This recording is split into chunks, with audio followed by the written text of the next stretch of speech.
Chapter 11 of Triplanetary.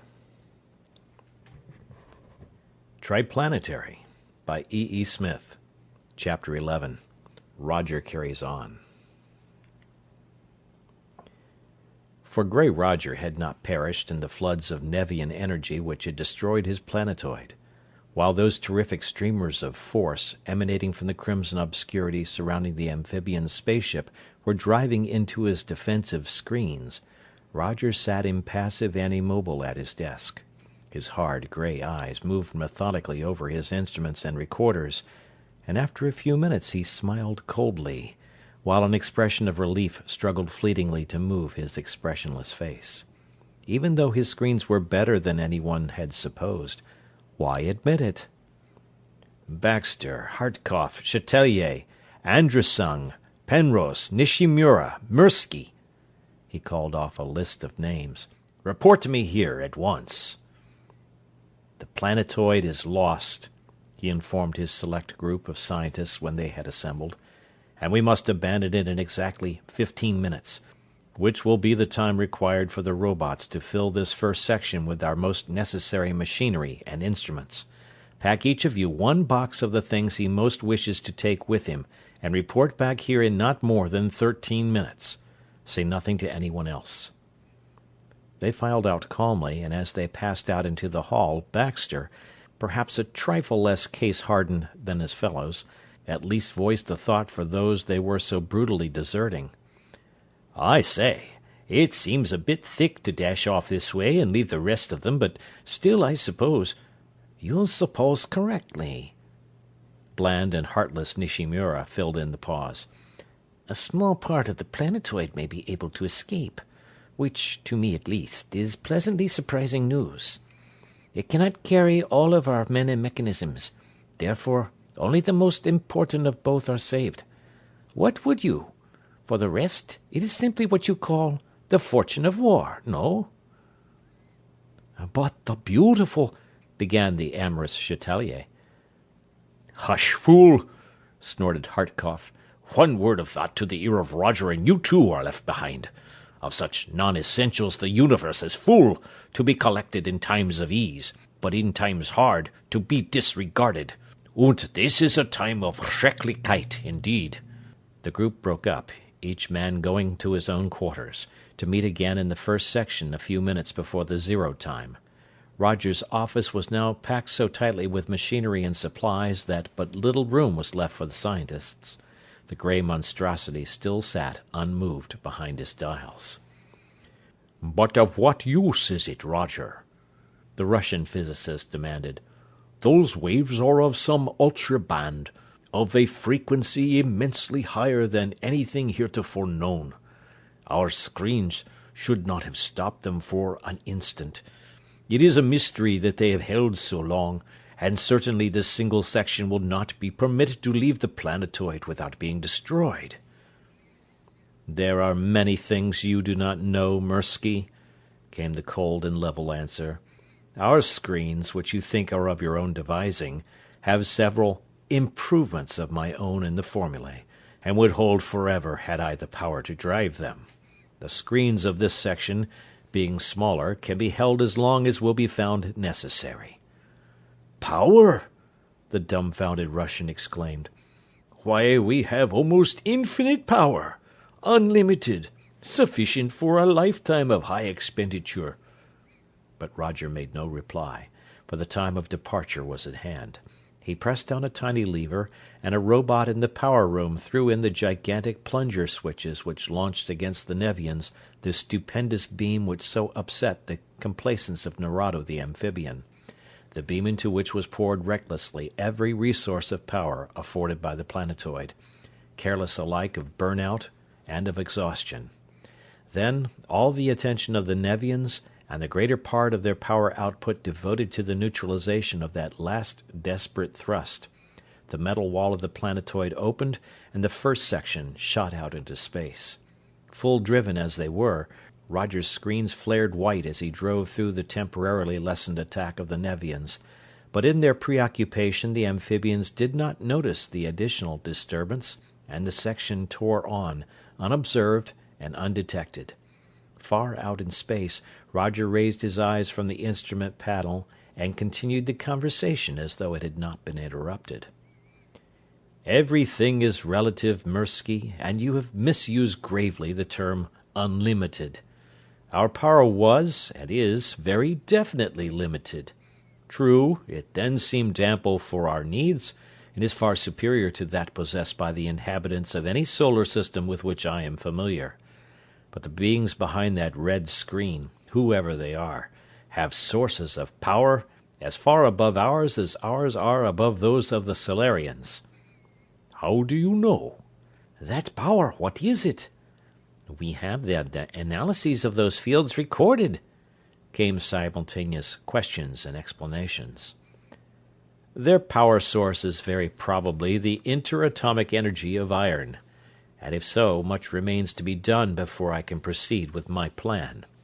I must have the most powerful structure in the known universe before I can act. In the light of what I have just learned, the loss of the planetoid is but a trifle. Roger, as unmoved as one of his own automatons, was coldly analyzing the situation, thinking the thing through to its logical conclusion, paying no attention whatever to the losses of life, time, and treasure now behind him. "But what can you do about it?" growled the Russian. "Many things. From the charts of the recorders we can compute their fields of force, and from that point it is only a step to their method of liberating the energy. We shall build robots. They shall build other robots, who shall in turn construct another planetoid. One this time that, wielding the theoretical maximum of power, will be suited to my needs." "And where will you build it? We are marked. Invisibility now is useless. Triplanetary will find us, even if we take up an orbit beyond that of Pluto." "We have already left your Solarian system far behind. We are going to another system, one far enough removed so that the spy rays of Triplanetary will never find us, and yet one that we can reach in a reasonable length of time with the energies at our command.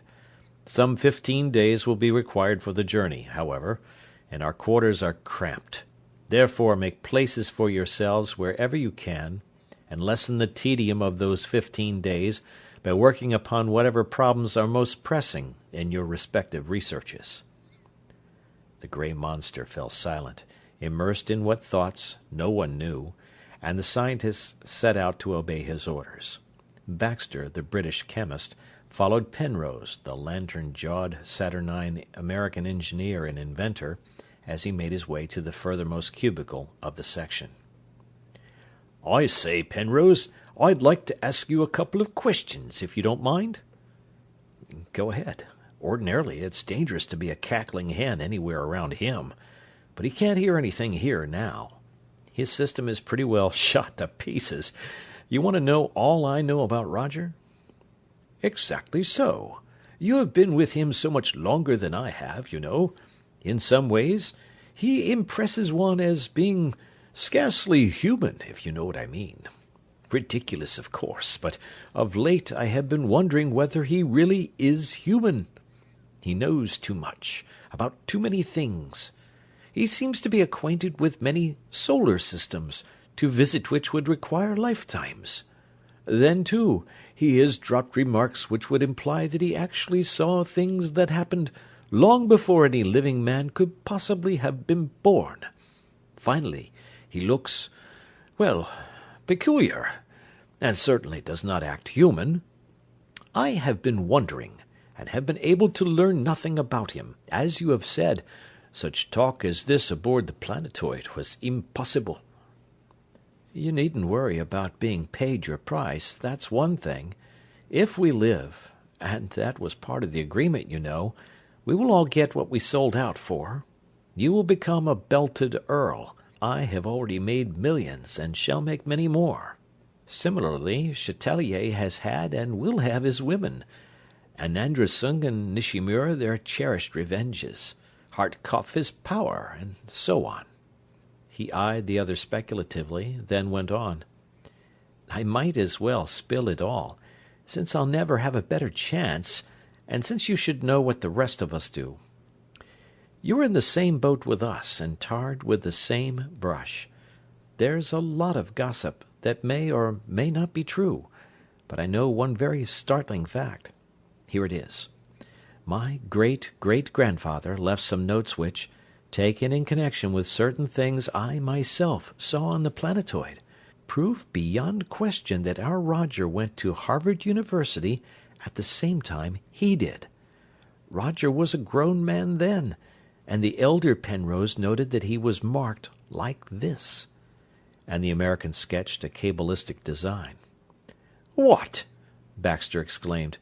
"An adept of North Polar Jupiter? Them?" "Yes, that was before the first Jovian War, you know, and it was those medicine men, really high-caliber scientists, that prolonged that war so— But I say, Penrose, that's really a bit thick. When they were wiped out, it was proved a lot of hocus-pocus." "Some of it was, but most of it wasn't," Penrose interrupted in turn. "I'm not asking you to believe anything except that one fact. I'm just telling you the rest of it. But it is also a fact that those adepts knew things and did things that take a lot of explaining. Now for the gossip, none of which is guaranteed.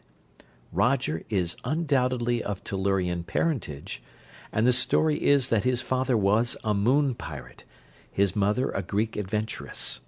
When the pirates were chased off the moon, they went to Ganymede, you know, and some of them were captured by the Jovians.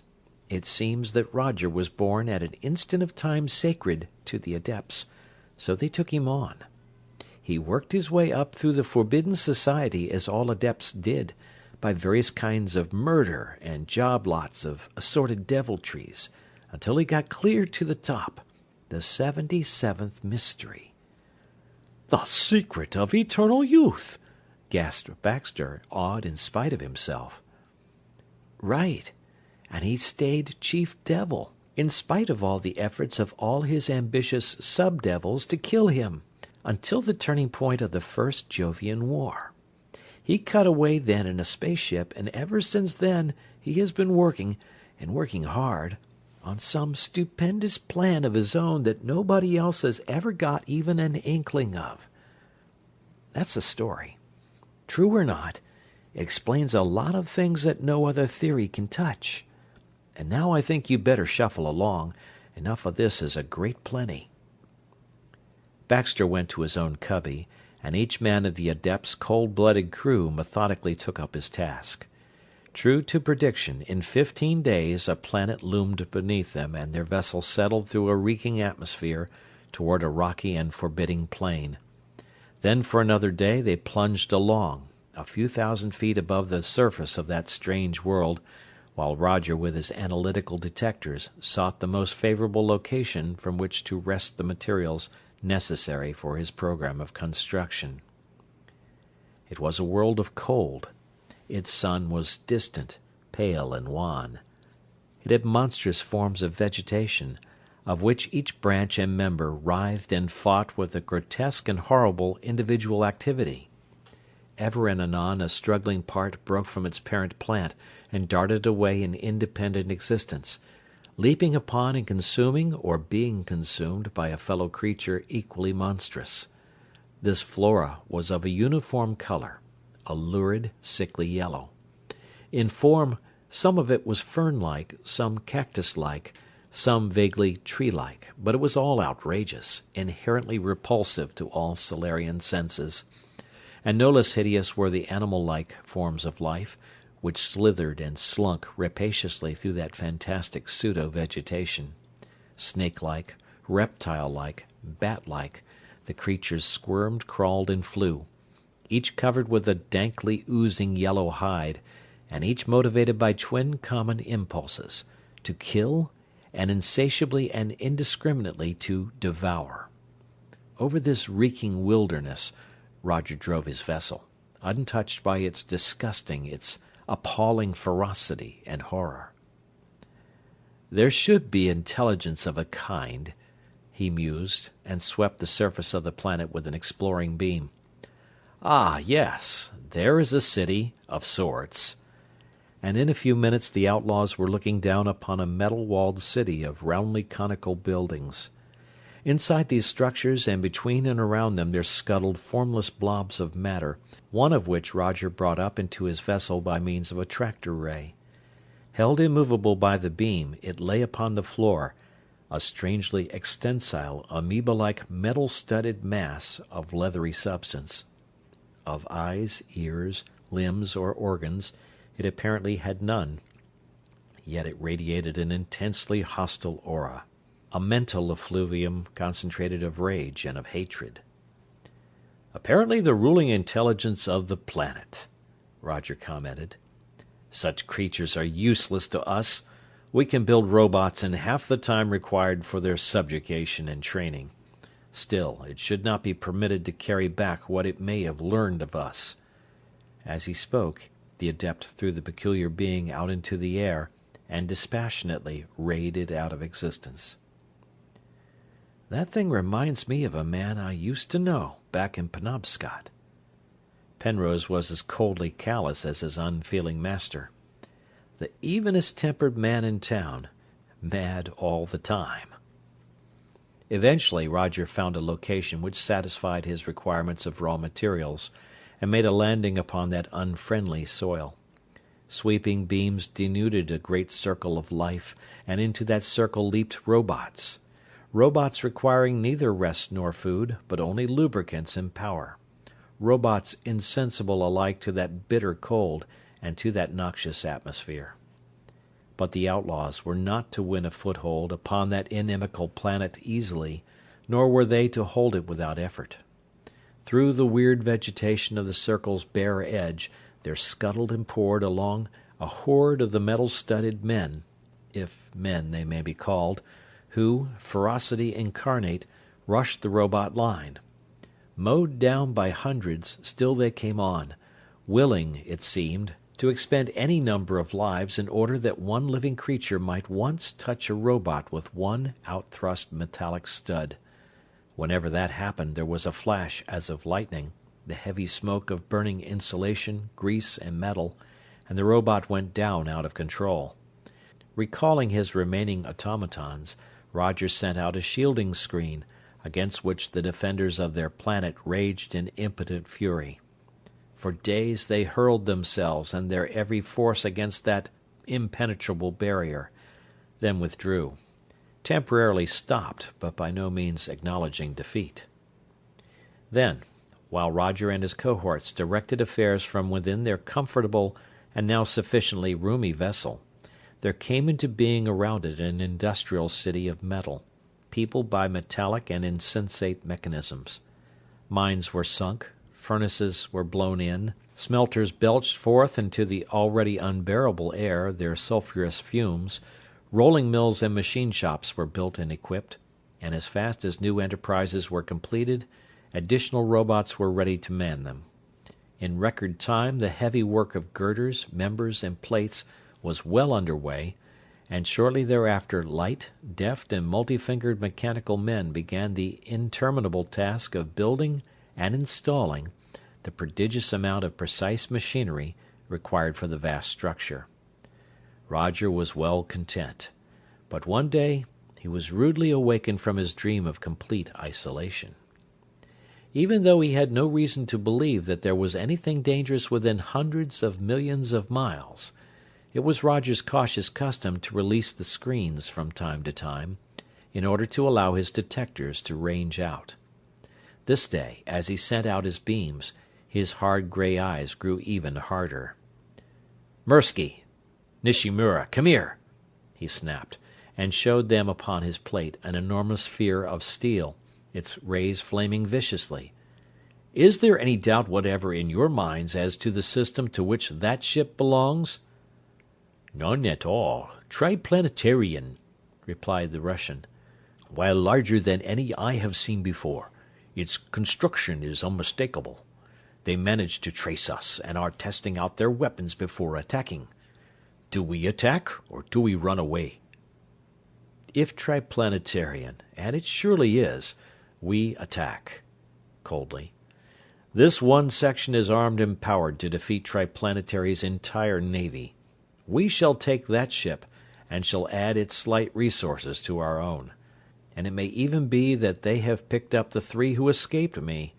I have never yet been balked for long. Yes, we shall take that vessel, and those 3 sooner or later. Bradley I care nothing about, but Costigan handled me, and the woman. Diamond-hard eyes glared balefully at the urge of thoughts to a clean and normal mind unthinkable. "To your posts," he ordered. "The robots will continue to function under their automatic controls during the short time it will require to abate this nuisance." "One moment," a strange voice roared from the speakers. "Consider yourselves under arrest, by order of the Triplanetary Council. Surrender and you shall receive impartial hearing. Fight us and you shall never come to trial. From what we have learned of Roger, we do not expect him to surrender, but if any of you other men wish to avoid immediate death, leave your vessel at once. We will come back for you later." "Any of you wishing to leave this vessel have my full permission to do so," Roger announced, disdaining any reply to the challenge of the Boise. "Any such, however, will not be allowed inside the planetoid area after the rest of us return from wiping out that patrol. We attack in 1 minute." "Would not one do better by stopping on?" Baxter, in the quarters of the American, was in doubt as to the most profitable course to pursue. "I should leave immediately if I thought that ship could win. But I do not fancy that it can, do you?" "That ship? One triplanetary ship against us?" Penrose laughed raucously. "Do as you please. I'd go in a minute if I thought that there was any chance of us losing, but there isn't, so I'm staying. I know which side my bread's buttered on. Those cops are bluffing, that's all. Not bluffing exactly, either, because they'll go through with it as long as they last. Foolish, but it's a way they have. They'll die trying every time instead of running away, even when they know they're licked before they start. They don't use good judgment." "None of you are leaving? Very well. You each know what to do," came Roger's emotionless voice.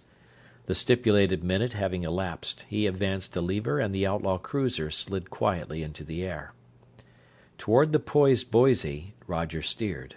Within range, he flung out a weapon new learned and supposedly irresistible to any ferrous thing or creature, the red converter field of the Nevians, for Roger's analytical detectors had stood him in good stead during those frightful minutes, and in the course of which the planetoid had borne the brunt of Nerado's superhuman attack.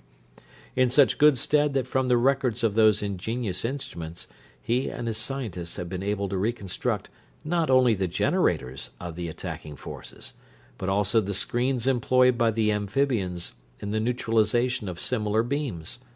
With a vastly inferior armament, the smallest of Roger's vessels had defeated the most powerful battleships of Triplanetary. What had he to fear in such a heavy craft as the one he now was driving, one so superlatively armed and powered?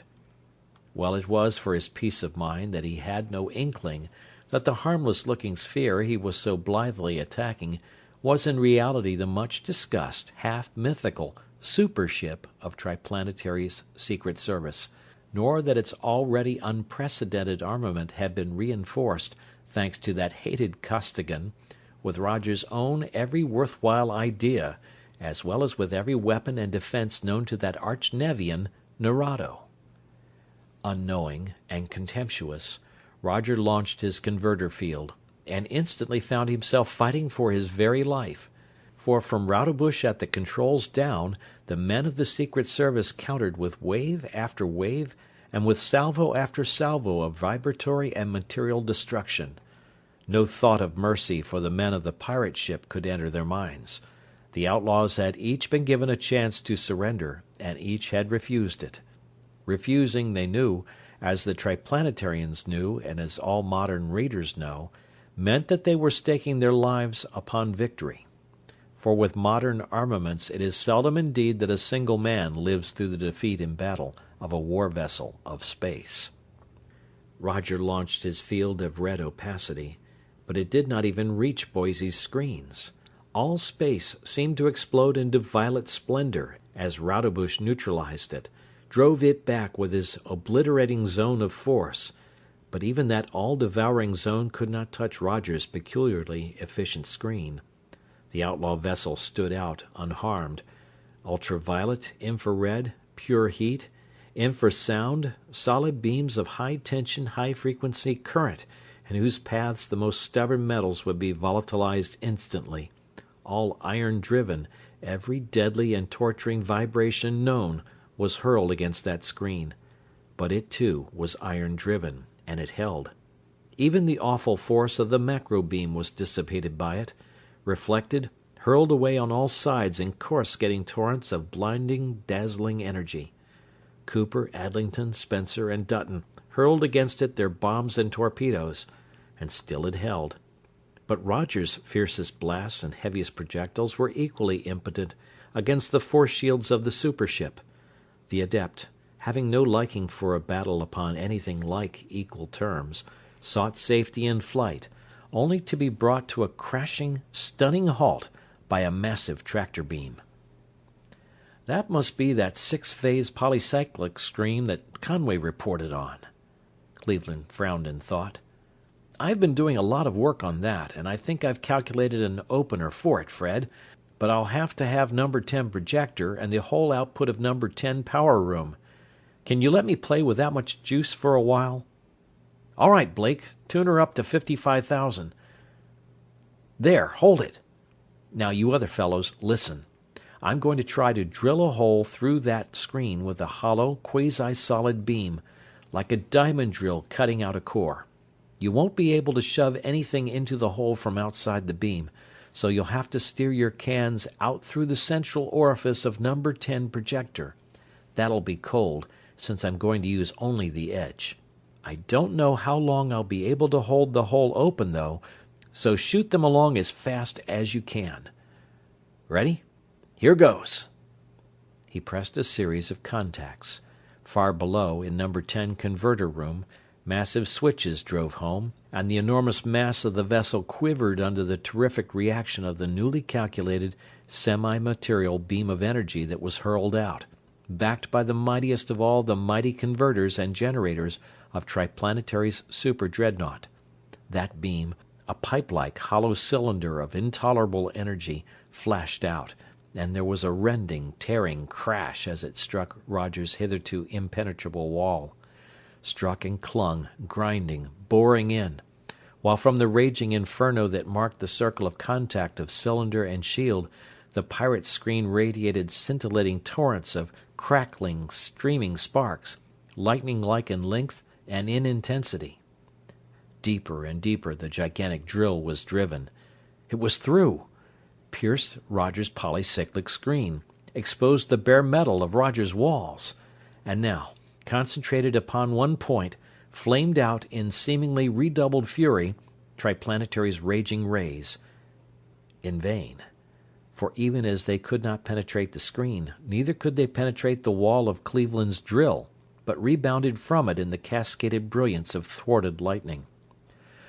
"Oh, what a dumbbell I am!" groaned Cleveland. Why didn't I have somebody rig up a secondary XX7 beam on 10's inner rings? Hop to it, will you, Blake, so that we'll have it in case they are able to stop the cans?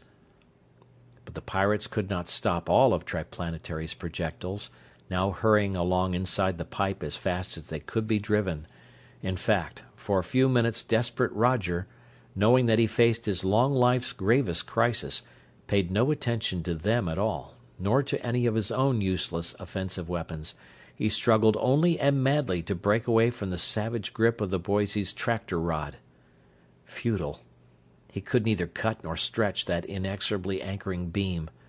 Then he devoted his every resource to the closing of that unbelievable breach in his shield, the barrier which through all previous emergencies had kept death at bay. Equally futile. His most desperate efforts resulted only in more frenzied displays of incandescence along the curved surface of contact of that penetrant cylinder. And through that terrific conduit came speeding package after package of destruction, bombs, and armor-piercing shells, Gas shells and shells of poisonous and corrosive fluids followed each other in close succession. The surviving scientists of the planetoid, expert gunners and raymen all, destroyed many of the projectiles, but it was not humanly possible to frustrate them all, and the breach could not be forced shut against the all but irresistible force of Cleveland's opener. And with all his power, Roger could not shift his vessel's position in the grip of Triplanetary's tractors sufficiently to bring a projector to bear upon the supership along the now unprotected axis of that narrow but deadly tube. Thus it was that the end came soon. A warhead touched steel plating, and there ensued a world-racking explosion of atomic iron. Gaping wide, helpless, with all defenses down, other torpedoes entered the stricken hulk and completed its destruction even before they could be recalled. Explosive bombs literally tore the pirate vessel to fragments, while vials of pure corrosion dissolved her substance into dripping corruption and reeking gases, filled every cranny of the wreckage as its torn and dismembered fragments began their long plunge to the ground. The spaceship followed the pieces down, and Rodebush sent out an exploring ray. "Resistance was such that it was necessary to use corrosive, and ship and contents were completely disintegrated," he dictated into his vessel's log some time later. "While there were, of course, no remains recognizable as human, it is practically certain that Roger and his last 11 men died." "Look here, Fred." Cleveland called his attention to the plate, upon which was pictured a horde of the peculiar inhabitants of the ghastly planet, wreaking their frenzied electrical wrath upon everything within the circle bared by Roger.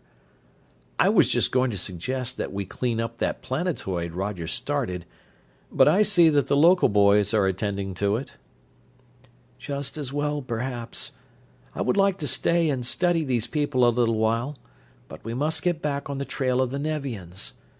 And the Boise leaped away into space, toward the line of flight of the amphibians. They reached that line, and along it they traveled at full normal blast. As they traveled, their detecting receivers and amplifiers were reaching out with their utmost power, ultra instruments capable of rendering audible any signal originating within many light years of them, upon any known frequency, and constantly at least 2 men were listening to those instruments with every sense concentrated in their ears.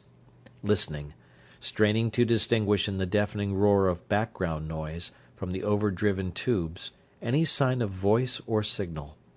Listening, while, millions upon untold millions of miles beyond even the prodigious reach of those ultra instruments, 3 human beings, pitted against overwhelming odds, were even then sending out into empty space an almost hopeless appeal for the aid so desperately needed.